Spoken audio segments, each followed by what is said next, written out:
The country has lost 17,525 lives since the COVID-19 pandemic began over a year ago. Last month, the number of COVID-19 deaths was higher than those who died in March. Now, one group aims to honor those who have perished in this fight. Let's hear more about the upcoming day of mourning from former Social Welfare Secretary Judy Tagiwalo and writer and director Bibeth Ortesa. Ladies, thank you so much for joining us on The Final Word. Professor Judy, let's start off with you. Why did you choose May 9, Mother's Day, to pay tribute to our kababayans who fought and passed in this COVID-19 battle?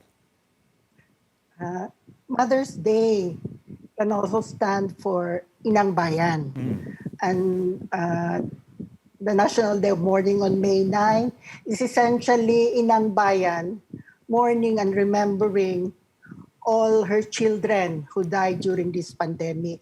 So we think that it is symbolic. No?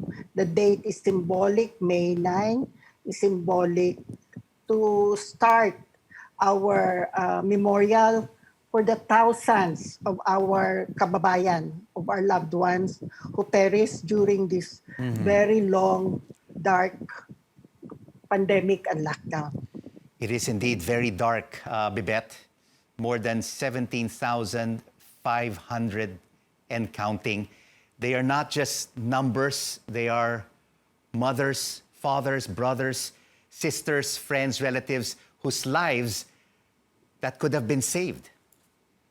And one of them was my brother. My brother was a frontliner, one of the first few doctors who perished April 8 last year. So it means every time I see the figures, I always automatically take one number out because deep in my heart, my brother is still alive because he could still have been alive if government did its role in disseminating proper information, in telling people what to expect, because my brother initially thought it was just something like a bad flu, a really, really bad flu. And so there were days when he would take off his mask because it was just really a bad flu. So it is really sad. A lot of question marks about this COVID-19 response over the past year, Professor Judy. But when you speak to the government, they say the task force are made up of the best and the brightest talent in the country. Why are we in this kind of predicament? The best and the brightest should be evaluated on their performance. And so far, the numbers show that our response to the pandemic is very much one thing. We don't compare ourselves to the United States and to India, huge countries, but we compare ourselves with our neighboring countries in Southeast Asia. And outside of Indonesia, which had 45,521 deaths, the Philippines follow with 17,234 deaths as of yesterday. The rest have, 203 in Thailand, 1,506 in Malaysia. In the number of new cases yesterday, Indonesia had 5,500, while ours is 8,722. In terms of the number of fully vaccinated, and the president has kept on harping that, we can only conquer this if the vaccinations come in. Indonesia has had 2.8% of its population fully vaccinated, while ours has only 0.3%.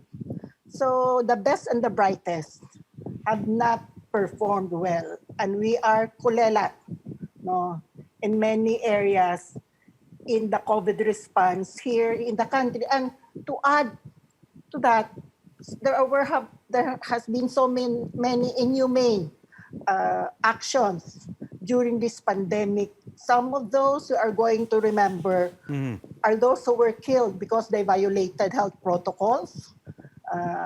So the memorial will grieve not only for those who died directly from COVID, but also for those who died because of neglect, the lack of health facilities, the inability to go to hospitals, and those who were killed during the pandemic. And Bibet, also neglect, no?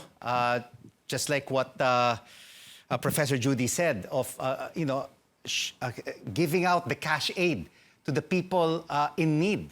That's why we've seen these community pantries blossoming across the country, which started in Quezon City. Is this due to our bayanihan spirit, or is it because of the lack of competence from this government? Lack of competence, and when the community effort was taking place already and people were going there because they had nothing to eat, what did government do? Red tag instead. So paano yung yung sasabihin, you get memes of people saying komunista lang ang natutuwa sa mga community pantry? Hindi. Ang natuwa sa community pantry yung mga nagugutom. Dahil ang dami nila. And then, kahit na nagugutom na sila, you still see stories of people passing by community pantries and retracing their steps, magbibigay ng 200, 300, kasi gusto rin nilang mag-ambag. Mga ordinaryong tao ito. Kung ang tao may kinakain, pipila ka ba sa ilalim ng init ng araw? Kung ikaw ba may makakain, may trabaho ka, papayag kang maredtag ka at baka mapatay ka? Siyempre hindi. But Professor... Pagkatapos, isa pang malaking problema dito, pag ikaw ay lumabas at mag-question at magtanong, nandiyan pa ang posibilidad na nga dahil nakaambang ang anti-terror law like the Damocles sword over your head, what do you do? But Professor Judy, the government is saying we should all work together. Let's not criticize each other. What can be done here? What is the middle ground? You were a former cabinet member of President Duterte. I mean, this is still a democratic country, Rico, and part of our democracy is the right of our people to criticize when they see things are not going well. And actually, the community pantry is an indirect criticism of how the government has responded during the pandemic. It is an indictment of the inability of the government to provide sufficient, much-needed ayuda to the people. It is an indictment of the government that until now, the COVID has not been controlled. It is an indictment of the government that jobs remain lost, that small businesses are closed. So how can we keep silent when we see all over the country so much poverty, so much suffering, and even our inability to mourn, to be able to say goodbye to our loved ones who died during the pandemic is an indictment of the failed response to the pandemic. So when we say May 9 is National Day of Mourning, it is mourning for the loss of our loved ones. It is also mourning for the neglect of we have suffered, but it is also a day of dangal, of honoring, because we have been unable to provide an honorable goodbyes to our loved ones because of this pandemic.